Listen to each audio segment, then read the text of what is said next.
My name is Tyler, and I'm interested in food. I mean, who isn't? But I'm particularly interested in food and agriculture's impact on the environment, which is a very complex subject matter. Where does your food come from? How is it grown, raised, processed? And how far does it have to travel to get to your plate? To help myself think a little bit more critically about where my food comes from, I set out on a 30-day challenge to eat only locally grown and raised food. I'm going to be eating only local food for the next 30 days. And I'm defining local food as food that was produced within a 100-mile radius of my home here in Washington, D.C. 100 miles as the crow flies is a far greater distance than I thought. For this experiment, most of my food actually came within a 100 miles driving distance, which is a much smaller area. Now, this challenge was inspired by the book Animal Vegetable Miracle. In the book, Barbara Kingsolver and her family go through this journey of raising food and eating food that's produced locally. That's what got me interested in doing this challenge, to see how hard would it be, especially someone who doesn't have land, doesn't have a big massive garden, and I'm relying largely on farmers markets. I started this challenge in the middle of May. It would have been easier if I started in late summer, since that's when you tend to see more variety at farmers markets. But eating seasonally is a big part of eating locally. So not only would I not be eating avocados or pineapples, I also wouldn't be having any tomatoes, peppers, or other summer veggies for this experiment. Cooking my food for the week, or at least a lot of the food for the week.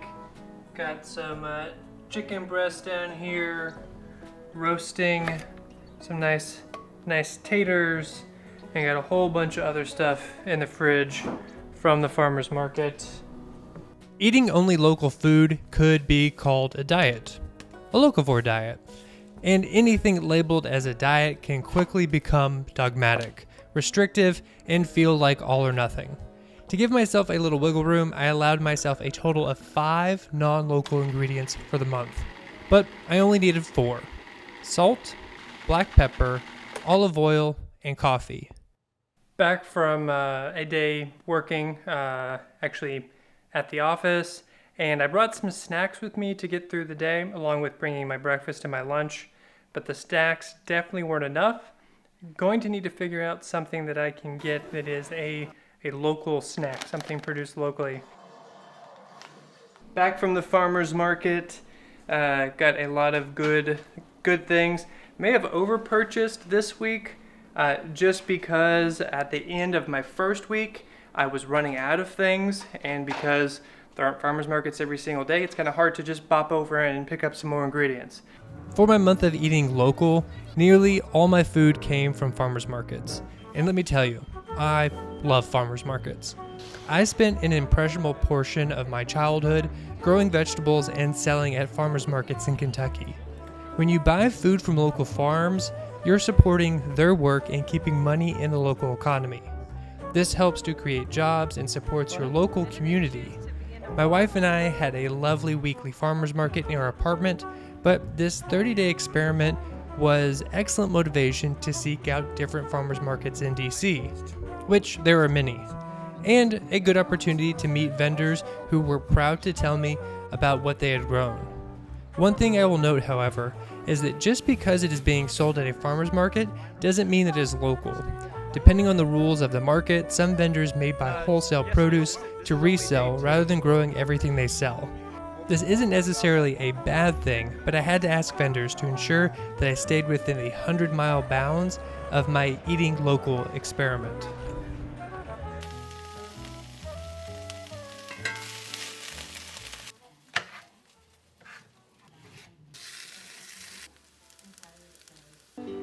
Farmers market haul. Heavy. Let's see what we got.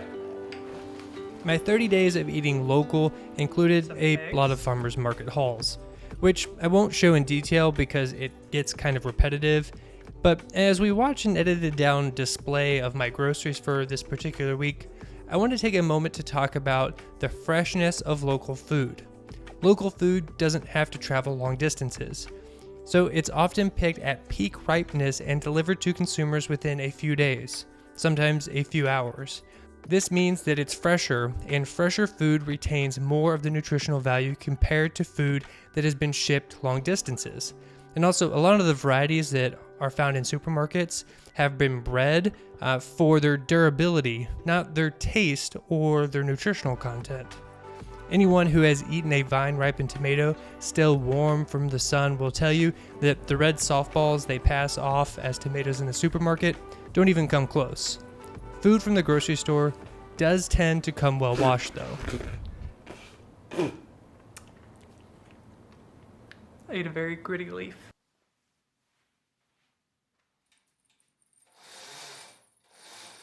My eating local experiment was set in DC, where I lived in an apartment, but that didn't stop me from growing some of my own food for this experiment. I had herbs growing in the window, and in our small 4x8 foot plot in a nearby community garden, we had radishes, lettuce, and other greens. This might be a good time for me to evangelize the benefits of growing your own food and encourage you to, start some plants on your patio or something. But if you don't like the idea of growing your own food, don't do it. Instead, find someone else who enjoys doing it and support them. Welcome to the Tyler Lloyd Cooking Show, I guess. I'm about to cook most of my meals for the week. Because I'm eating local, it's a lot of ingredients, so a lot of food prep is necessary. And rather than cooking every single day, all my meals, much easier to prep most things in advance. For breakfast, I've been doing kind of an egg bake, cross between maybe like a frittata or a quiche, using greens from our garden plot, sauteed with some onions, and then mixed with a dozen eggs and baked. For lunch, I think I'm going to do some ground beef, some roasted potatoes with rosemary, and then a little broccoli. Dinner, chicken breast, and then I've got a few things to go with dinner. I've got some cabbage, so I can do some like sauteed salt and pepper cabbage, and I also have some beets. What else do I have? I have some radishes that I need to clean, both from the farmer's market and from our plot. And that'll be the bulk of my food for the week, with some other things mixed in for snacking. Eating locally means lots of cooking, and while I enjoy cooking, having to cook all your own meals is restrictive and leads to missing out on social events. In addition to giving myself 5 non-local ingredients, I gave myself 5 non-local meals, but again, I only used 4. I cook out with friends, even though I did bring some locally purchased ingredients. Our wedding anniversary dinner. Fresh steamed crabs, which may have been local, but the Old Bay seasoning definitely was not. And a dinner with a friend.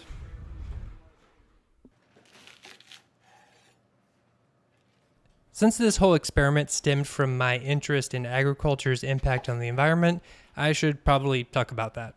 Local food is grown by small-scale farmers who often grow a wider variety of crops than large-scale industrial farms, which can help to promote biodiversity and presents more opportunities for sustainable land management. Eating local food also means it doesn't have to be shipped long distances, which reduces the amount of carbon emissions associated with transportation.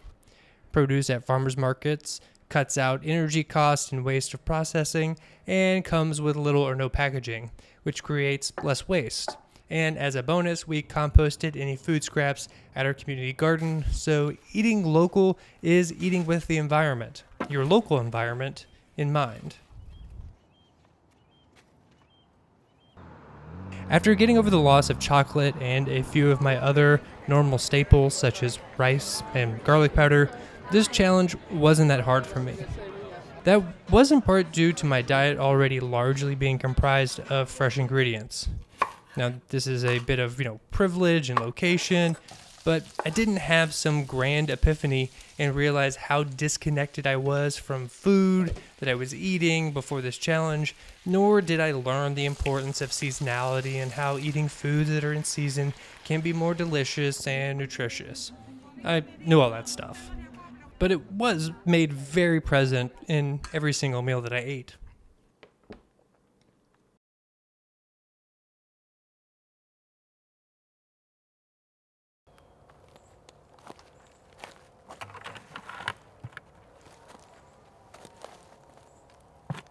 Hey, so it's been a year since I did my eating local challenge.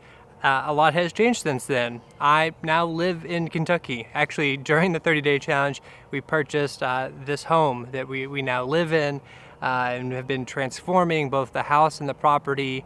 I'm in my garden right now, which has been my big project for this year, building it out and learning a whole lot, because it's my goal eventually to be able to feed my family from our property.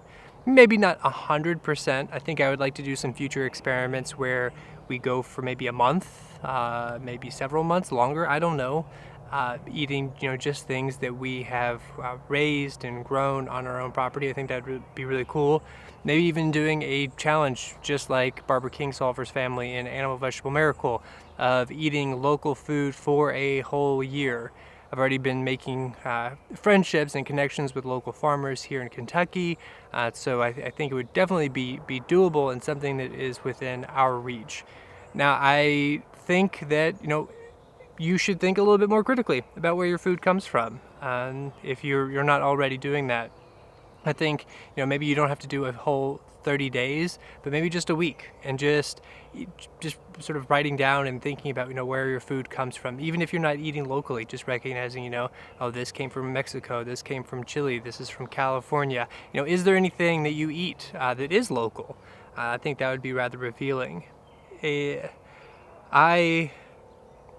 As I said, I didn't have any grand epiphanies. I think that's one of the reasons why I didn't know what to do with the video, why I've kind of sat on it for a year. I've also been very busy with moving and house renovations and all the outdoor projects. But, I think the more that I have thought and read about food in the past year, I think that it is something that is, very, very important to me. It's always been important, but it's sort of come about again, sort of realization that it's something that is a passion of mine about food and agriculture, and just trying to encourage other people to care a little bit more about food. It's shocking how little we actually spend on food in the United States. I know people always complain about food prices, but we spend very, very little compared to historically in the United States on our actual food. Looking around the globe, very, very little of our disposable income goes to food. I think food in general is actually too cheap because it doesn't capture all the externalities that go with it, the damage that it causes. It doesn't take into account all the subsidies that you're already paying for your food through your tax dollars. So there's lots of problems there, and I think our food should be grown closer to home. That's it. So let me know what you think about this video. I would love to hear your thoughts about food, agriculture, and especially local food. My name is Tyler Lloyd. I make videos about living a happier, healthier, more sustainable life, and anything that I find interesting. Until next time, I wish you the very best. See you later.